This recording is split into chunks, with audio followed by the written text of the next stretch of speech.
नमस्कार। आजकल भारत में खान-पान में जो आधुनिकता आ रही है, उस पर हम आज चर्चा करेंगे।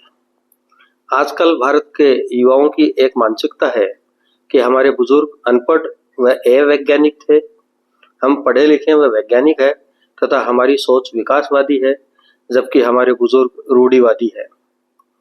ये आज के समाज की स्थिति है। पहले विज्ञान की बात करें।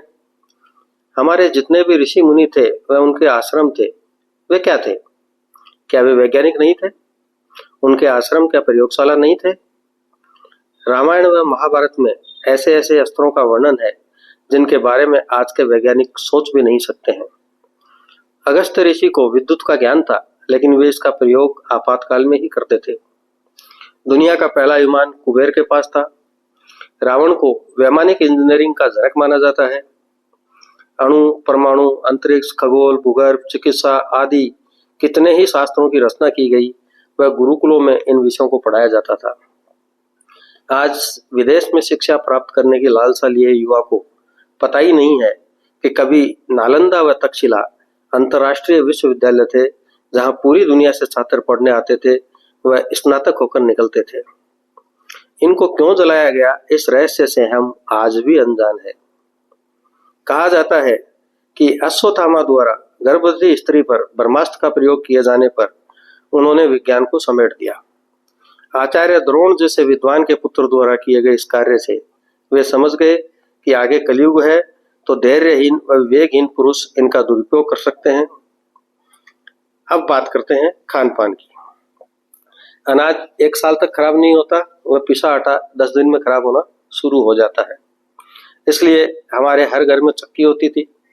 प्रतिदिन का अनाज पीसा जाता था तथा चक्की चलाने व दही बिलोने में महिलाओं का स्वतः ही योग हो जाता था, अतः वे कभी बीमार नहीं होती थी। भारत में 12 महीने ताजा खाद्य सामग्री जैसे सब्जी आदि उपलब्ध थी और वे ताजा गर्म खाना खाते थे, जो स्वास्थ्यवर्धक तो था ही, जठराग्नि को भी प्रदीप्त कर पाता था। दूसरी तरफ पश्चिम में खाद्य पदार्थ 12 महीने उपलब्ध नहीं थे। उनका मुख्य आहार मांस था, अतः वे इसे संरक्षित करते थे।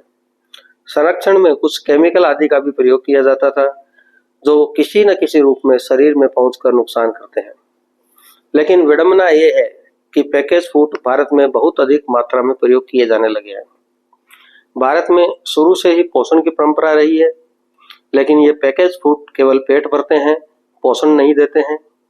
कोड में खास यह है कि इस भोजन के साथ कोल्ड ड्रिंक पीने का प्रचलन बढ़ा है, जो जठराग्नि को मंद करता है, जिससे शरीर को पोषण तो मिलने की संभावना ही नहीं है।